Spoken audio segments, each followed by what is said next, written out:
On today's episode of the Unveil podcast, Brace Harris and I discuss how to heal your relationship with your body. This is a really in-depth episode. Brace and I go deep, and I share a lot about my personal journey and my struggle with my body and with chronic illness.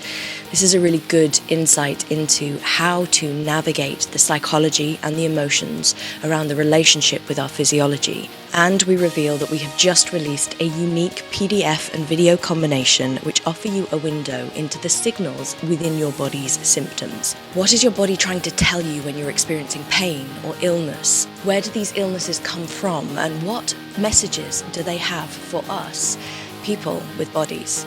This is a really deep and meaningful episode and a very special one to me, so I'd love it if you took a listen and give us some feedback and share with your friends. Hello, everyone.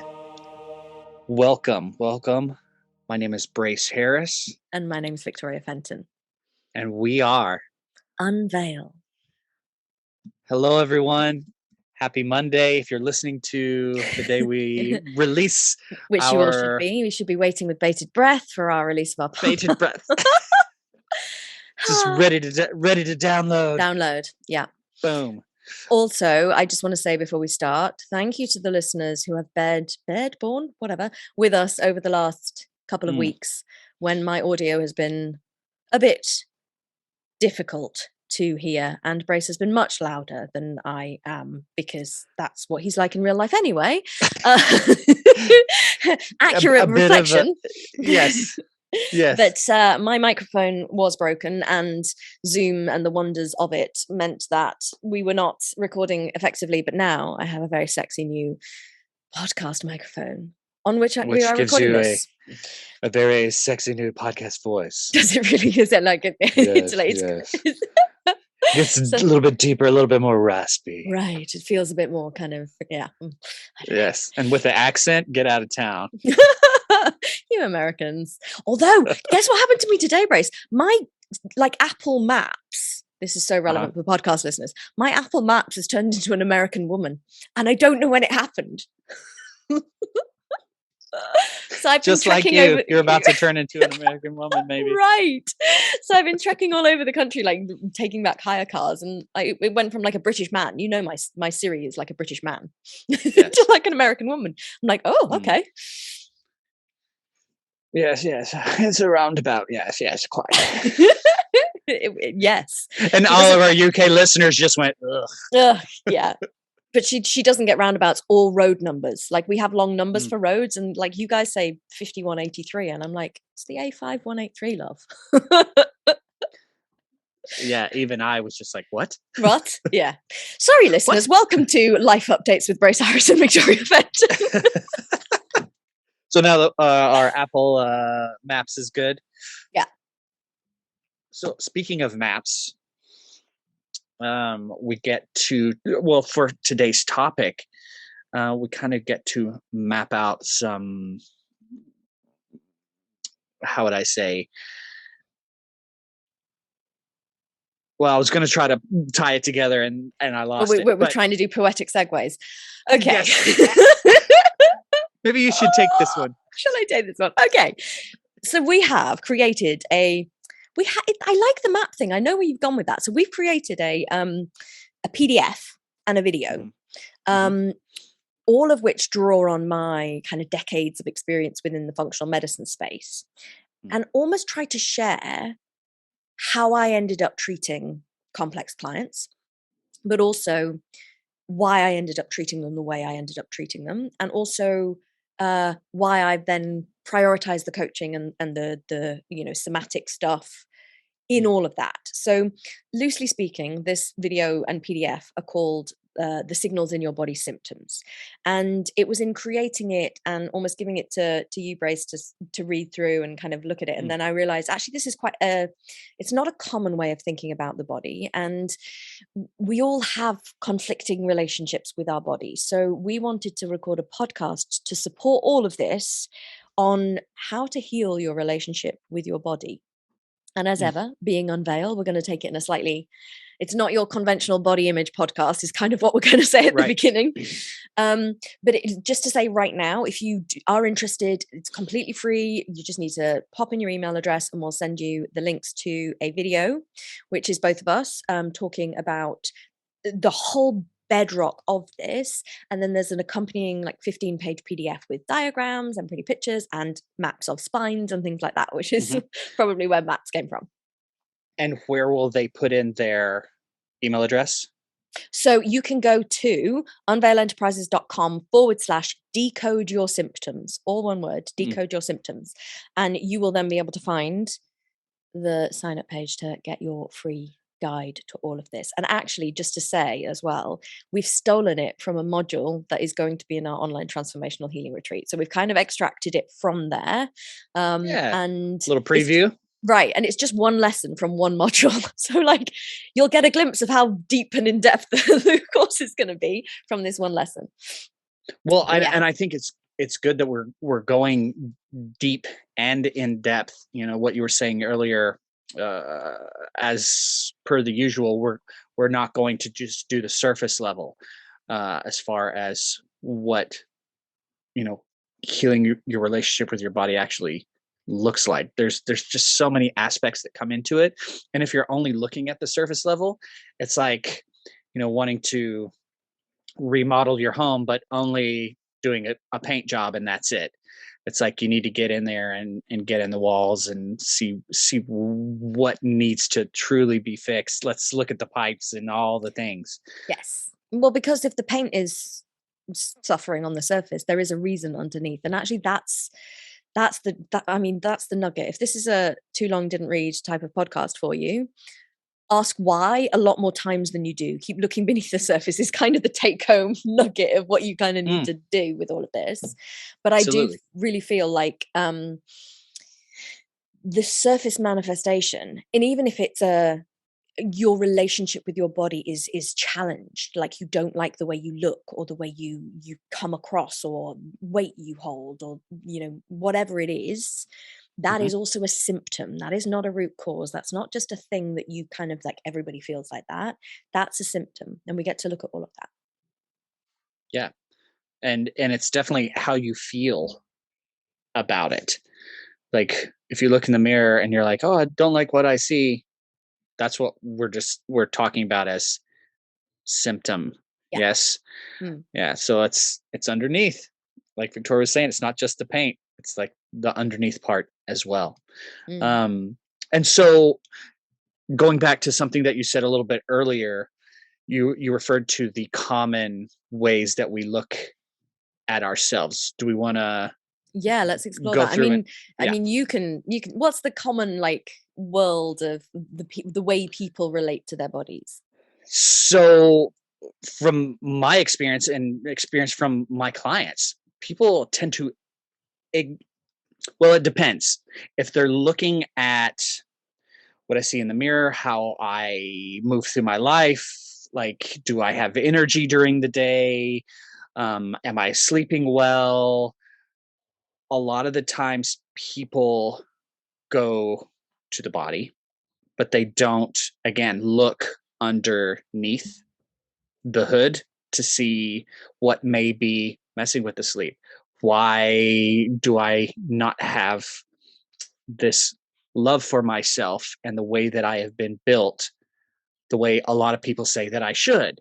And when it comes to the emotional and what word am I looking for?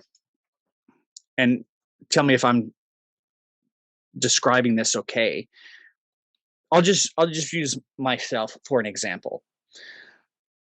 I spent years and years and years working on, and this is at the emotional level, like anger, things like that. And what I realized through my study is that I really need to look at my body, how anger affected my body when anger was coming up, how it like gave me knots in my back, did all these things. Like the body is sending me messages about how these things were affecting me, and I was kind of ignoring it. Like we're kind of taught to ignore the body, Everything's up in the brain and we listen to our thoughts and that's it. And our thoughts aren't necessarily us. Like the thoughts are these voices, and then we actually listen to those thoughts and then we determine the outcome. Mm. Is this making sense, or am I like all over the map here? It's Speaking of making maps, sense. I mean, you are making sense, but I think you're kind of starting a couple of steps down the road. down the road. And that's fine, because that's where we're going to get to. But it's like, Yeah. most people don't even have this relationship with their body that it's got stuff to say. Like, most people are just going to look in the mirror with frustration. They're going to look in the mirror with judgment. They're going to look down at themselves and think, oh, like, wish that bit was thinner, or that bit was bigger, or, and we do this. And because the body is an aesthetic, so it's an appearance thing, there is a perceived standard to which people try to conform. And I think that's the dominant narrative from a very early age. Like, I was saying this to somebody today, actually, on a different context, but like, when you see a baby, like, you've got to say it's cute. Like, it's not, oh, look at its potential, it's going to be a neurophysicist someday. Because, like, what else do you say about a baby? It's like, oh, it's really sweet, like, oh, it's so cute. And you, to be super blunt about it, it is a little bit inbuilt into the DNA that we have to evaluate based on looks, because looks tell us a lot. And we lose the fact that looks tell us a lot, but we think that looks tell us this little category list of things. And it's like, oh, she's thin, she must look after herself, or she's got childbearing hips, she'll be a good mate, which is very much encoded into the DNA of men in particular. We're being very gender biased, but people can follow. And it's like, well, that's the wrong crib sheet. So we're getting the essence right. Your body tells us some stuff, but the crib sheet we have is society's standards, and we see how much they change by time, by era, by country and culture, and different body shapes and styles and everything. When you're really just looking at how it looks because it's pretty or not pretty, or it's acceptable or not acceptable, you're kind of literally just barely scratching the surface of the messages within the physiology. And something, the word that keeps coming up for me is value. Like, and again, depending on which era you lived in, you were valued by body shape, size. It's like, is this acceptable by society, the rules that society puts on, or is it not? And we continue to do that today, which adds to the detriment of a lot of us. And I think and I think the problem, I always come at things from this slightly orthogonal angle. Sorry, I just realized I went into Victoria crazy intellectual speak. I always see things in a slightly different way. So what we seem to have at this moment in time is people who are manipulating the beauty standards. So you've got the beauty industry, and you've got magazines and Photoshop and all that kind of thing. And then you've got body positive movement on the opposite side, which is kind of like trying to say all bodies are beautiful, health at every size, all of this stuff. And I believe that both of those are negative. And that's quite a stance to take. But I feel that there is the body positive is also not looking at what the body is saying by the physiology it is adopting. And it's health at every size is like a positive mental attitude type thing for people who maybe have larger bodies that don't fit the societal norm. And so what we're seeing is like that positive body positive attitude is the flip side of too much Photoshop and Kardashians, which I love and absolutely needs to exist. But all of it negates to realize that physiology is a manifestation of an aspect of us at that moment in time. And therefore, it's a data rich network of information that doesn't deserve judgment, shame, or, parading it around and saying it's the best thing in the world because health at every size and all that kind of stuff. It's all of these kind of evaluations and judgments on the physiology. It kind of misses the point. it misses the point that your body isn't something cosmetic to be admired.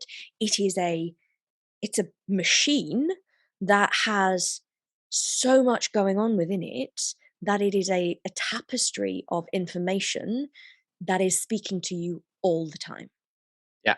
And to only look at one aspect of it, you're actually doing your body very much a disservice. Yeah. And I mean, just to caveat this slightly from a medical perspective, health at every size is a very possible reality. Although I have problems with some of the narrative around it. Right. Yeah. Too much of anything can be It's not and good. also like, just because you're confident parading your body around if it's a larger size doesn't mean you actually have a great relationship with it. There's a relationship that we're talking about is using it as an informational tool, because that's how to truly heal your relationship with your body. Because at that moment you drop whether you feel good about it or bad about it. That's not quite true. You can drop whether you feel good about it or Mm, bad about it, mm, because it becomes information. yes. And finding the balance Hmm. with all that Hmm. information as Yeah. well. Yeah, absolutely. And I think all that this societal judgment serves to do is further disconnection. And I think I believe, and it is the opinion that is at the bedrock of a lot of the way I work with clients, that disconnection from your physiology is at the root of many, if not all, of the problems that people face. And that's a Mhm. bold statement. And there are many reasons why we can be disconnected from our body. And it's not just about uh, society's beauty standards. Quite a lot of it is about trauma and what we then choose to do physiologically. And we'll get into that over the course of this podcast. But I firmly believe that there is a connection to our physiology that is essential for health and thriving. And I think we lose it and we become unwell, diseased, etc. Mm. So as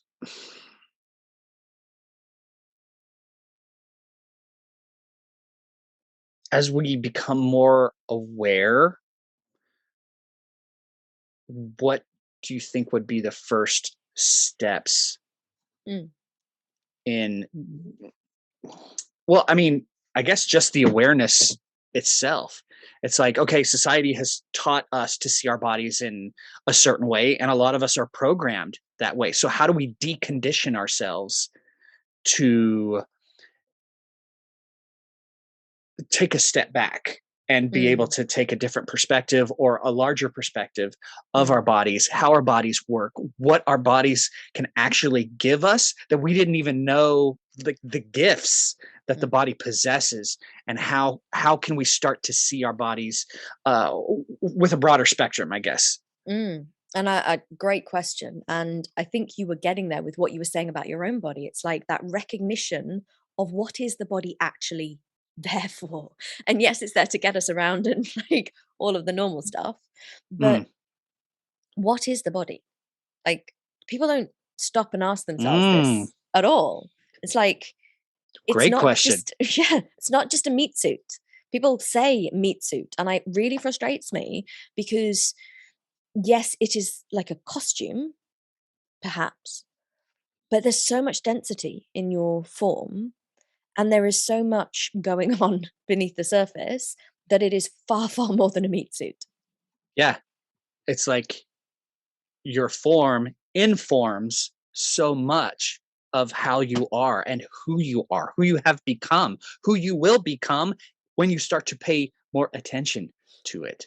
And just to break down the science on that, to make what Brace just said, which is absolutely scientifically accurate, to break that down into form and shape and how it informs and shapes your entire physiology, we have the scientific evidence that says that if you're if there is a state of anxiety or stress or some kind of food poverty when when a fetus is in the womb, that fetus will have a natural predisposition to weight retention because it learnt that there was a nutritional shortage, and therefore holding on to calories becomes biologically advantageous. So everything that your body is and every shape that you become is a biologically advantageous decision from way beneath the surface of your consciousness. It's in the physiological, I suppose that could be consciousness, but look, we'll keep conscious mind and consciousness separate. And it's in the physical. How do I survive as an organism? And that's the question that our body is asking 24/7. How do I survive as an organism? How do I survive and further my DNA? And when you look at it that way, everything that your body manifests, whether it's an illness, a symptom, weight retention, too thin, never being able to put on muscle, always putting on too much muscle, whatever it is, in there is inherited patterns from several generations. There's evidence up to 4 generations back. And also all of the strategies that your being and your body has used to stay safe and further its lifespan in your life. And when you look at it like that and you go, whoa, my body is literally almost a barometer for how to survive. It's like a tuning fork for, if I'm this shape, this size, this height, this, whatever, this is biologically advantageous to me. And that goes all the way through to people who have things about them that they don't love, things about them that they don't appreciate. And the body it's a storage vessel for all of this stuff. Yeah. And I like that you started even when you're still in the womb. It's like one of the things is, whatever the mother consumes goes into the amniotic fluid. The fetus drinks that amniotic fluid and actually starts to become familiar with what foods are good, and we'll take that out, and that knowledge gets downloaded into the body. And that's why, well, the baby won't eat this. It's like, potentially, was that consumed while the baby was still in utero? Because it may be used to or prefers other foods over this food. Not that it doesn't like it or doesn't want it, but may prefer because it's what it's used to. And that actually started in the womb. So you can see how it carries over so much. And that's just like very practical, like food consumed goes into the mother's body, and so on. I mean, can you imagine like the generational trauma that gets stored in DNA and mitochondria and things like that, that the child develops, that's then taken, and that starts like in the womb. So before we're even born, we're already in some cases behind the 8 ball. And so and then give yourself a break. Well, yes, that, but also just as we're talking about gestation and pregnancy, the 4th trimester is just as important. So those first few months of life, it's so much is downloaded into that child, so much. And it's like we then grow up as adults to regret or have remorse for or shame over something physiologically. There was a tapestry set in motion long before we were even involved in our own self-care. And so when you then get to this beauty societal standard stuff and you're like evaluating it from the level of what you look like, you suddenly realize that that's complete. It just doesn't bear any relationship to the reality of what people's bodies are here saying and sometimes screaming. And I feel like there's by starting to have that curiosity, what's my body saying is the first question. You said, how do you start? It's like, if this was to be a message, if this was to be a kind of signal, what is it actually saying? And honestly, your body stores everything. We talk about the body remembers what the mind forgets and all of that kind of stuff. Yeah. You want to talk about long-term memory. It gets downloaded in the body where the subconscious really, really, really resides. It's like, we have a brain, but there's so much of the nervous system that influences how the brain does its thing. It's like the brain is so reliant on what the body continues to tell it Mm. and what the body is saying. Hey, brain, you need to lock this in, this behavior. We're locking this in, just letting you know. Yeah. And so this is And how you begin to heal, because there is this compassion that creeps in when you recognize that that thing that you're frustrated about, that physique element that you don't love, one, has very little to do with who you are as a person and a character flaw or anything like that. mm, And two, is very much to do with a choice that your nervous system has made in a moment, often, that it thought was biologically correct. And by correct, we don't mean right, we mean advantageous. It was a survival instinct at that moment in time. right. And it can go into so many different examples. I mean, if you're, I'll use myself as an example. So there was a time when I was playing basketball outside with some neighborhood kids, and I was young, who knows, 12, 13. I was very, very thin. And I've been over to pick the basketball up, and everyone started making fun of me because you could see my ribs. And they were like, that is disgusting. Like they were like, dude, you are disgusting. And I still remember it like it was yesterday. And I remember the kid who said it, and like, and everyone was laughing. And from that day forward, I was like, being thin is so bad, such a negative. And I was thin a majority of my younger life, even into my 20s, like just a thin guy. Not so much my struggle anymore. But yeah, and it can be so many different things. Or if, and these are like the what we call the, the quote unquote small t traumas, just somebody says something, and then your body downloads that and is like, I have to be opposite of whatever I was made fun of to be accepted by the group, by the tribe. And then, I mean, I'm sure, Victoria, this is like definitely right up your alley. There's a lot more that goes into it, and different ways that your body's like, okay, I need to be this as opposed to this.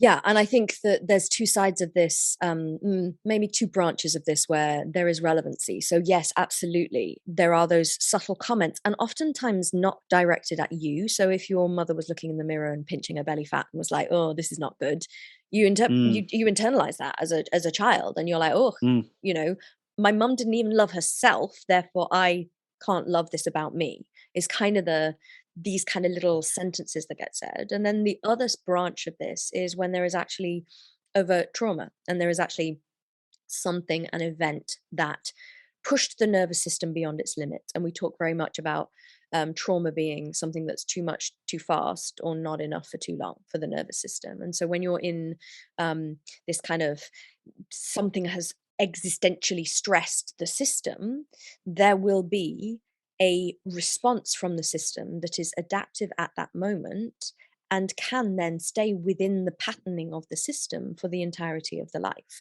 unless it's addressed. And addressed is a bigger topic than probably we're going to get into today. But addressed doesn't mean leaping straight back into the trauma and thinking we need a cathartic release moment of what happened. It's not quite how, well, it's definitely not what we do at Unveil. So um and I'll speak more about that in a second when we've explained a bit more about this. But there is this, there is a very real, very evidential element where our body chooses what looks on the surface to be not good, not adaptive, but actually, for whatever reason the trauma was there, it's an adaptive strategy. And that's where I would put my stuff, and with my mm. physiology and everything about my journey and my with everything. Like, it is because there was several, and then some major trauma which created a pattern in me, which um, has allowed my body to develop patterns that seemingly on the surface look like, why would that happen? Why, that's actually death making, that's not survival.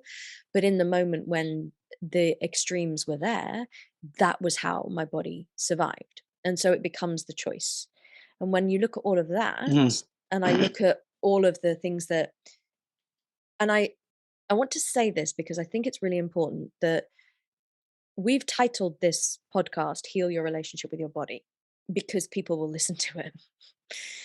But I want to say to people that I don't speak on this topic as an authority of, oh, I've healed my relationship with my body. I am totally in love with absolutely every element of my physiology and feel super confident, because that's not where I am at all. And I know that I'm actually in, yeah, I was going to say the final stages. One should never say the final stages because there's always more. Mm, But I'm mm, in completion stages of one phase of my physiological journey, and I've had many in my life. You know, people who've seen, if you scroll a bit back on my Instagram, you'll see my, you know, 4 stone nothing, 26 kilo ridiculous. I can't convert that to pounds, but basically skin and bone picture, and you will understand that my body's first choice in response to trauma was reject all of life, become absolutely emaciated, can't keep any food in.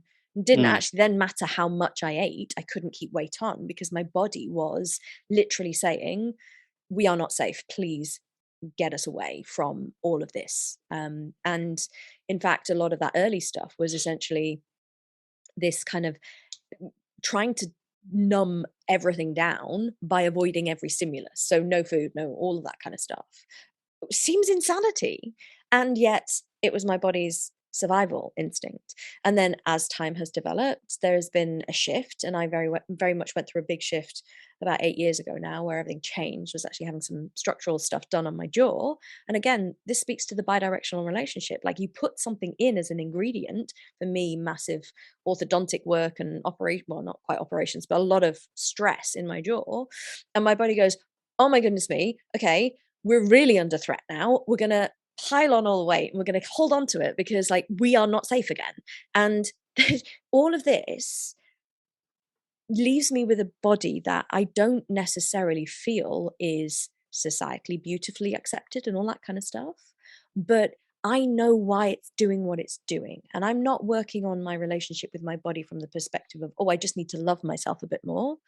I'm working on it from the perspective of, I know exactly the message it's giving me.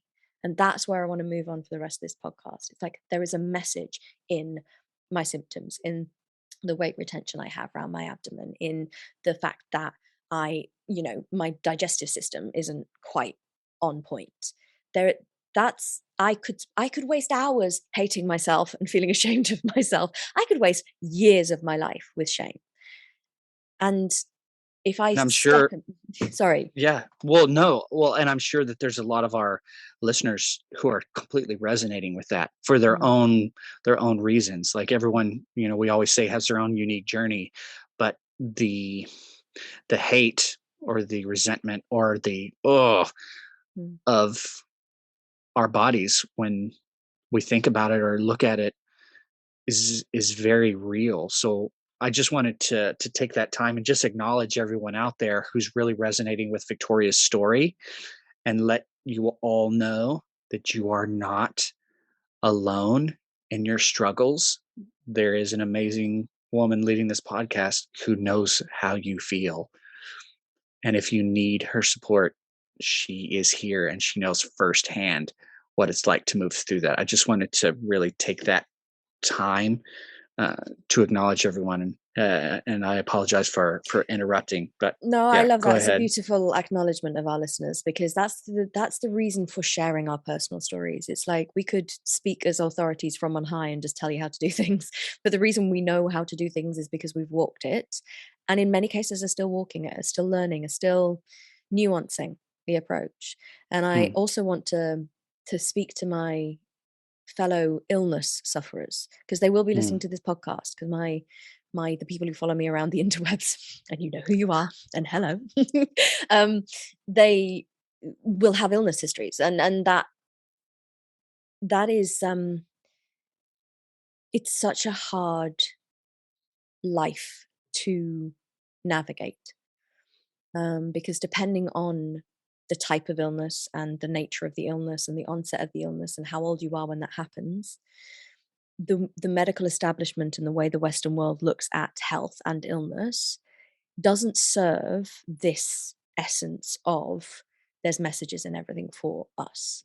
And it Mm, becomes a very toxic situation, or it can be, particularly when, for me in particular, there was no diagnosis for a decade. So there just becomes this judgment and this, your body's broken when you're ill, and we can dress it up and we can try and like couch our narratives in ways where we don't say we're broken, but the only way it feels when you have a chronic illness is that your body's broken and you don't know why, and you really really really want to fix it, and everything that mm, you want to do is pull in the direction of healing, and you're trying to do that. In fact, you're asking people to help you do that.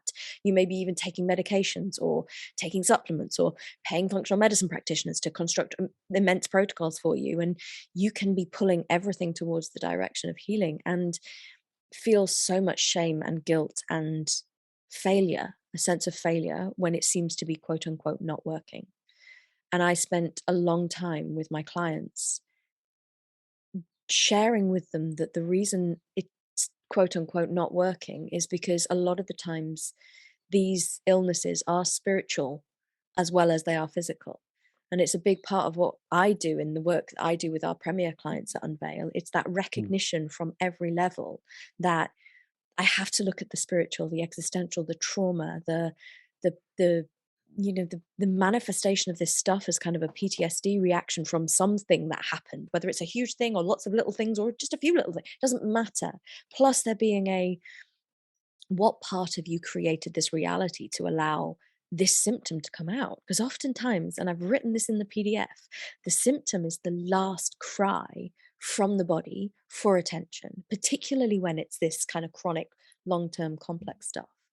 And I feel like there's a lack of discussion, there's a complete lack of awareness in this world that illness is a multifaceted, multi-layered thing, and you absolutely have to look at all the layers. I never said to my clients with complex digestive issues, it's just because you're too stressed, go and calm down your sympathetic nervous system response, although that's a huge part of digestive issues. But I did that, and I gave gut protocols, and we looked at the spiritual stuff, and we looked at the trauma stuff, and we looked at, mm. and it's like, we are complex organisms, and your body isn't there trying to hurt you. There's no part in my life where my body was trying to kill me, really. And the biggest problem I had was people told me that it was. So I spent a long time trying to work Yeah. out, like, what the hell? And I know I'm You want going to off talk on one, about and I know I'm on a soapbox, and I creating? apologize, Grace, No, but no, you're totally good. Well, and I think it's important to just acknowledge it and say it and speak it, because there's so many out there who can't maybe even find the words. mm, And to have somebody, a voice out there representing them, and and them hearing that and be like, oh my gosh, I've always wanted to be able to say it, but I never could find the words. I think it's very important that we say it. So mm, often, I'm like, Victoria, what am I trying to say? You just have a knack for that, and this is a subject that's very precious to your life journey mm, and where you're going and what you've created with Unveil. I think it's very important for people to have a representative mm, who knows firsthand what it's like to deal with all these things that we think and feel about ourselves and not understand why this machine that we have supposedly been given isn't working, and not blaming themselves for it or feeling that shame and guilt and just like, mm, why crying out into the dark. Like, I yeah, feel so many don't have the answers and they don't even know where to find them. mm, And so saying it is important. mm. And I several people have told me over, particularly in the last kind of year or so, when I've been jetting off to South Africa and now moving to America. It's like, this isn't this isn't worth sharing because I'm a success and I've done it. That's literally not the point. The point is that I will never get over fully the world that I lived in and still at times live in. And that isn't something that I'm ashamed of. It isn't something that I feel that as a coach I should be able to completely be out of it and over it and get on with it. Because getting over it and getting on with it isn't the point. Like, it isn't the point.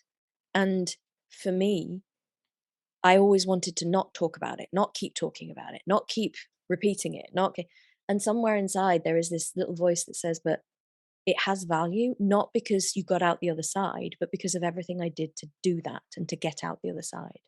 And not everyone will need every tool that I've used. Not everyone will need to become qualified in every single discipline, no demand. But that's the only way I could do it. But if I can save anyone else doing that, there's value in that. And I feel very strongly that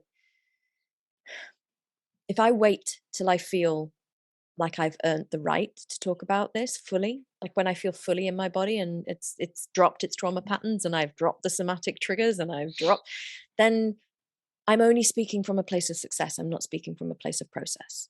And it's really important for people to recognize that. Where are we now? How old am I? I'm old. I'm really old. But this started when I was 17 and I'm now 35. And I've been in huge amounts of places in between that, and I'm still in process, and I'm allowed to be, and I don't get to judge myself just because I'm a coach and I've got all the tools. I have done so much of the work myself, but now I'm asking someone else to help me to do it because I need that skill set, and they're invaluable. And it there's no shame, there's no place for feeling like I've done anything wrong. There is just a recognition that my body's always been talking, and I just get to keep listening. And I think that's it. It's the recognition. It's like recognizing that, yes, I went through this. My body has gone through this. My relationship with my body has been this.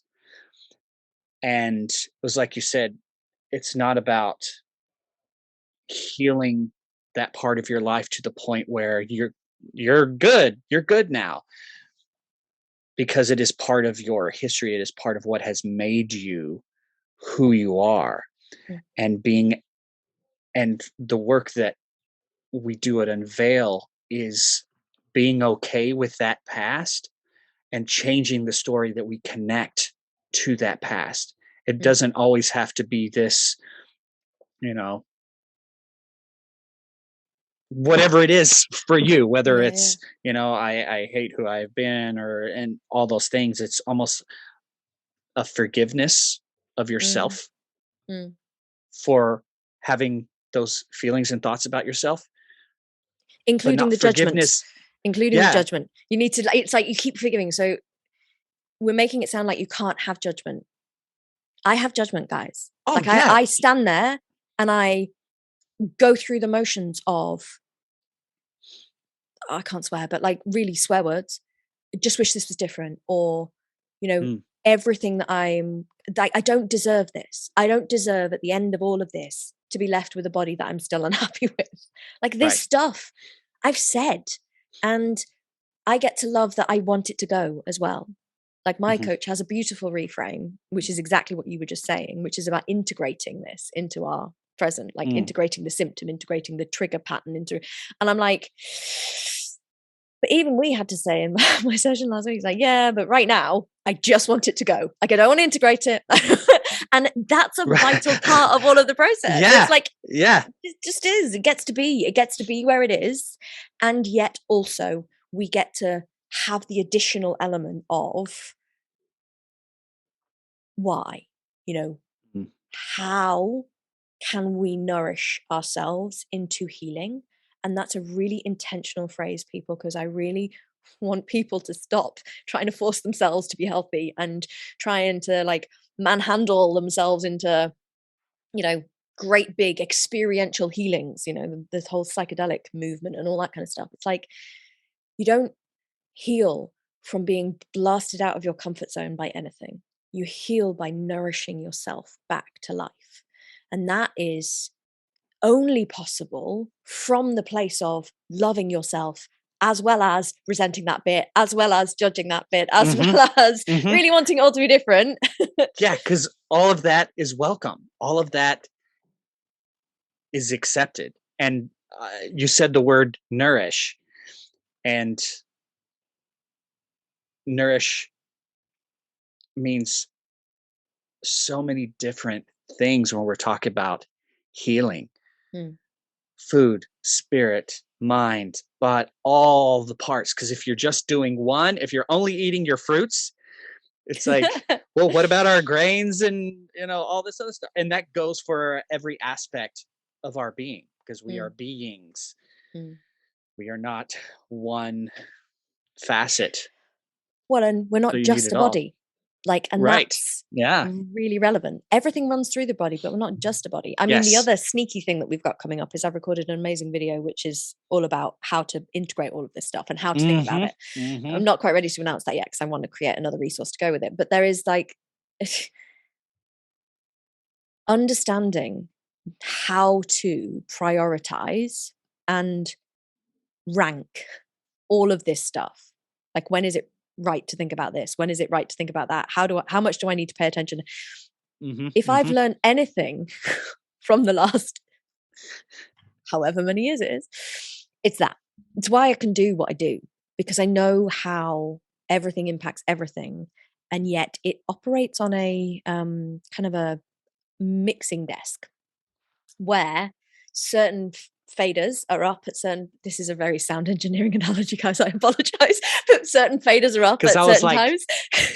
Mixing desk. Yeah, so think of like mixing equalizers, board. Yeah, the mixing okay, board. cool. Yeah, I mean, you Yeah, can if you're on YouTube, you can see me pushing like little fake knobs that don't exist up and down. What we don't know as well about this new microphone is I almost got like an XLR one where I could do this and I could play with. Anyway, segues. So it's within this kind of like how to nurture oneself into healing. It is which faders need to be up at any one time. And within society, what I've found, particularly with illness and particularly with this disconnection and not seeing things as symptoms, is we tend to push straight up on the food one and we push straight up on the sleep one, and we're like, oh my god, these really have to like be on point, otherwise everything else doesn't matter. And there are experts out there who would say that, and I'm like, no, if you're not sleeping, why? Like, if you're not eating healthy, why? And it's not feel bad because you're not getting this habit right. Everything is information. This is massively revealing that video, but it's like everything is information. You get to, and get to is the important thing. It's not, oh my God, I'm going to find all these things I don't love about myself. It's like you get to go, because the secret is it's probably not anything to do with you. It's probably something that happened to you long before you were even conscious enough to make a rational decision. But you get to go, this isn't working right now in my life. I know that there's a million and one shoulds about this particular thing and this particular fader, but I can't. And that means you get to say, why not? I feel bad. Get to dig. It's all an opportunity. Change the way that you see it. Change the way that you see it. It's not an opportunity to beat yourself up. It's an opportunity to acknowledge, hey, my body is signaling me that something is off. Let me pay attention to that. And let's do a little dig. Get curious about yourself. Really get curious. And like ask yourself questions that may sound ridiculous. See what you find. And I think, see what you find. Yeah. I mean, yes. And I want to put a little caveat in here. Please. Of care. Particularly if there's big stuff in your life.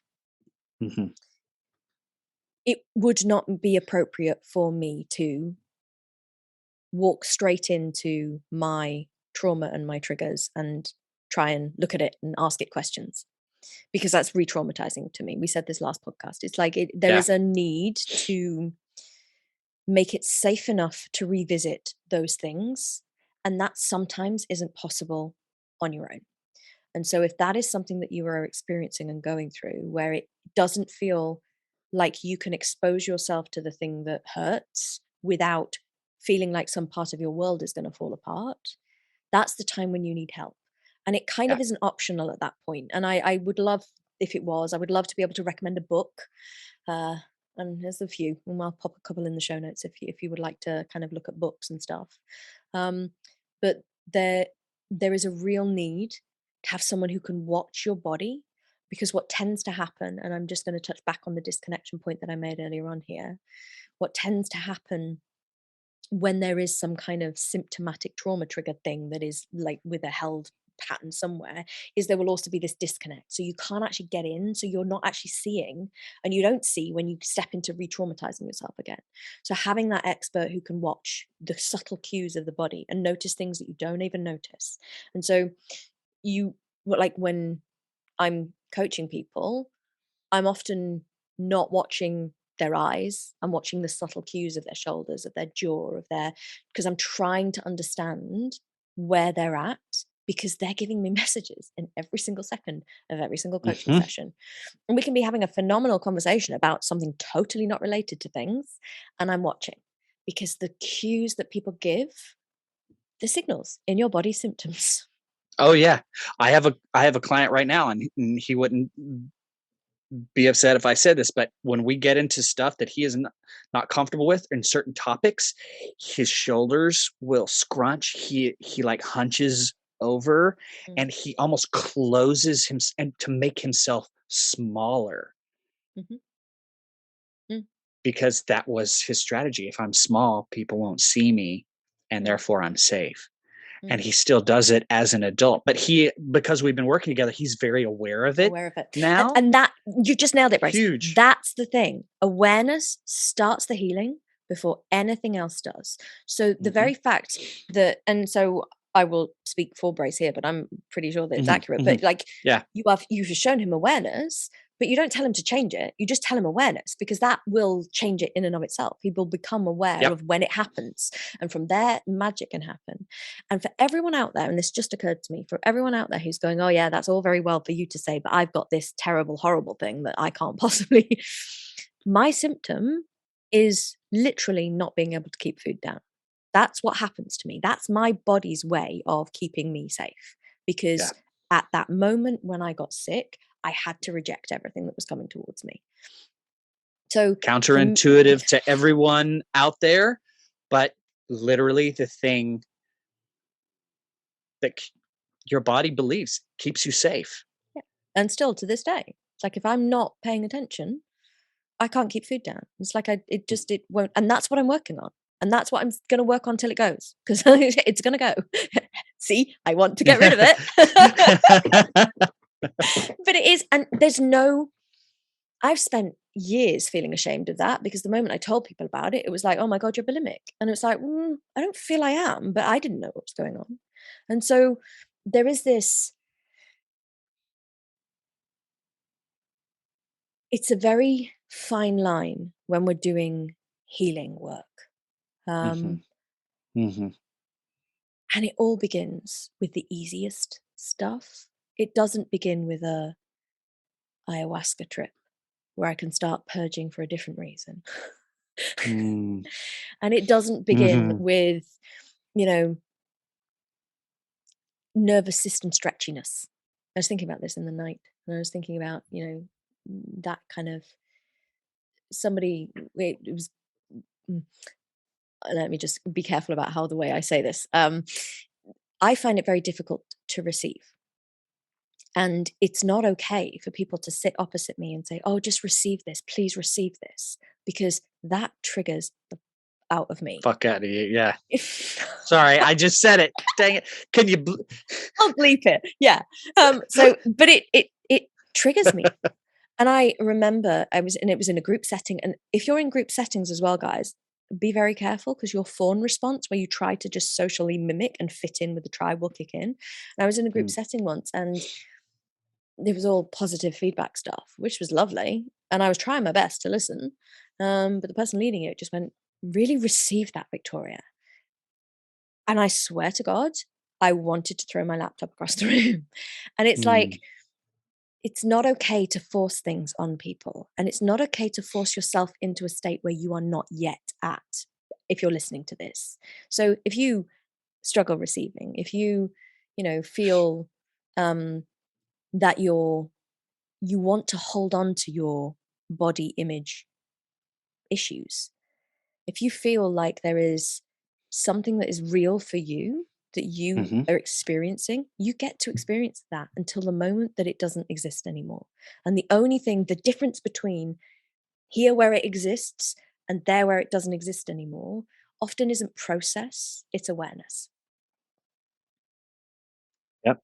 And even in that moment of receive this, Victoria, instead of Still triggers Victoria me, I'm having, sorry. yeah, no, that's okay.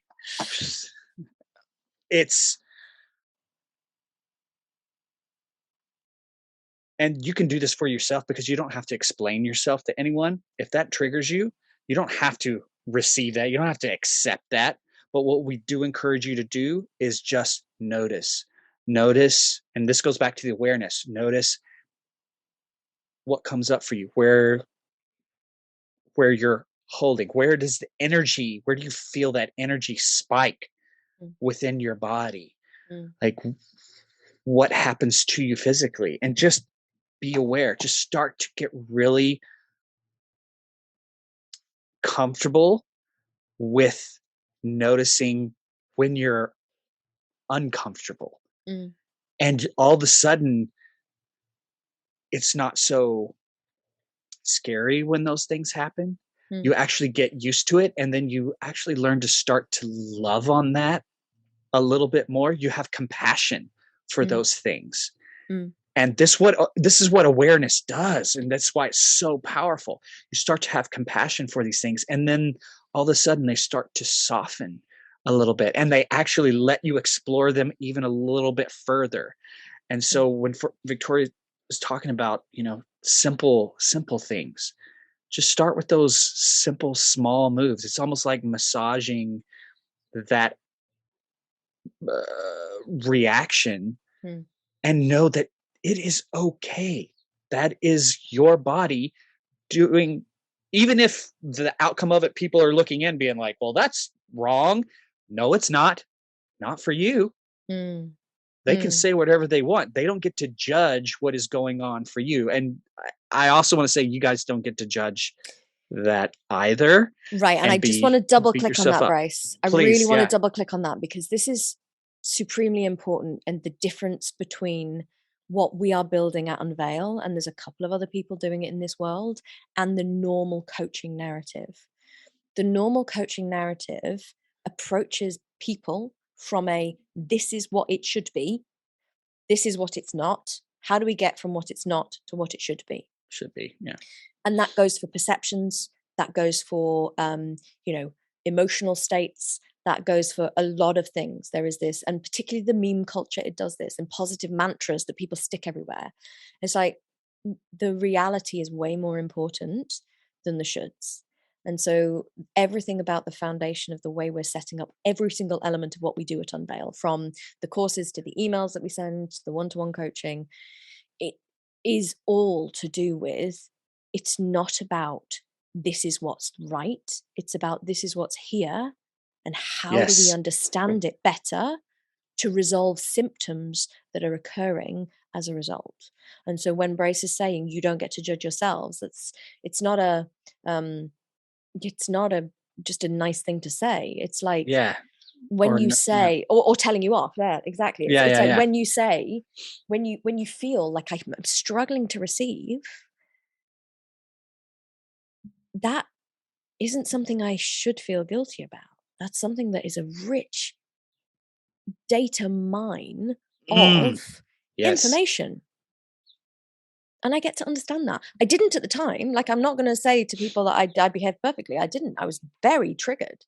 But again, I was triggered and I didn't hate myself for it. I used it to learn. So there's so much in process. And I said this to someone the other day about some complicated nuance of human design, which was like, we were going really deep into the weeds. And I just said to them, I was like,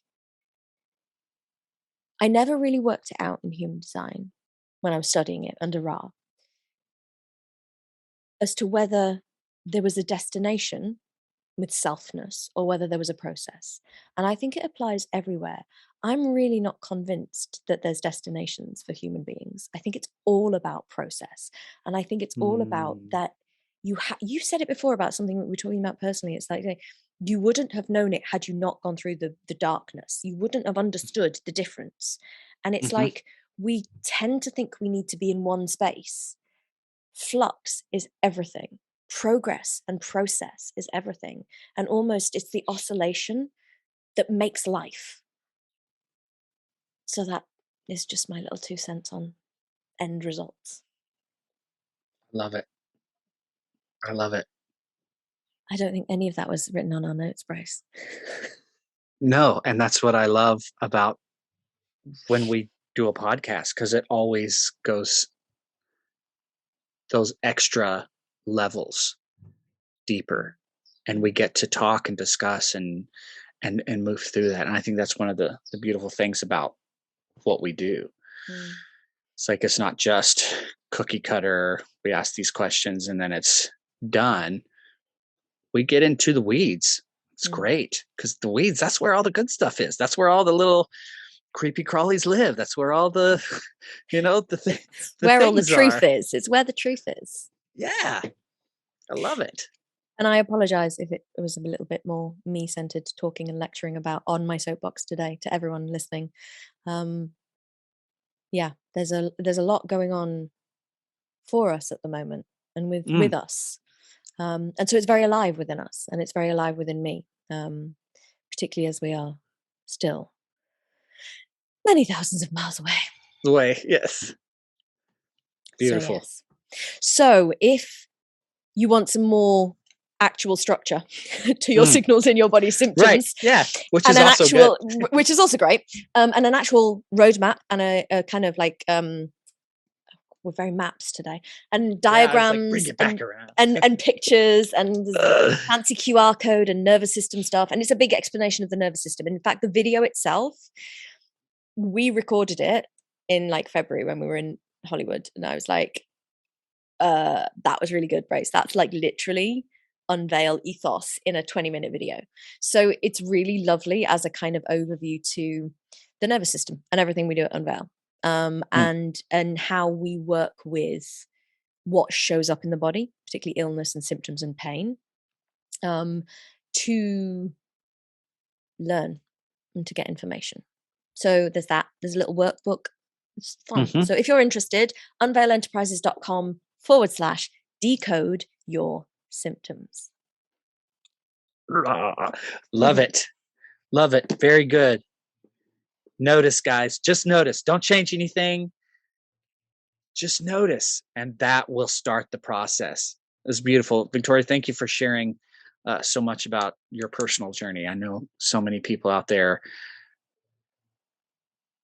resonate with that. Wonderful. I loved this episode. This is great. Well, I hope people found value. If anything resonated and you want to reach out to us, we're always here. Send us a DM on Instagram, send us a Facebook post, message, whatever you do on Facebook. Send us an email to podcast@unveilenterprises.com. Yeah, we are here, and I've started reaching out to guests to be on our podcast, so there'll be some interesting people coming up, but we're still offering the live coaching opportunity. If people want to come on and live coach with us, that's something that's coming down the pipe, so let us know. And yeah, thank you, Brace, for being my co-host and co-pilot on this Unveil podcast machine. You got it, both. I love it. Awesome, friends. For now, I'm Brace Harris. And I'm Victoria Fenton. And we are Unveil. Stay informed with all things Unveil. Sign up for the newsletter at unveilenterprises.com/sign up.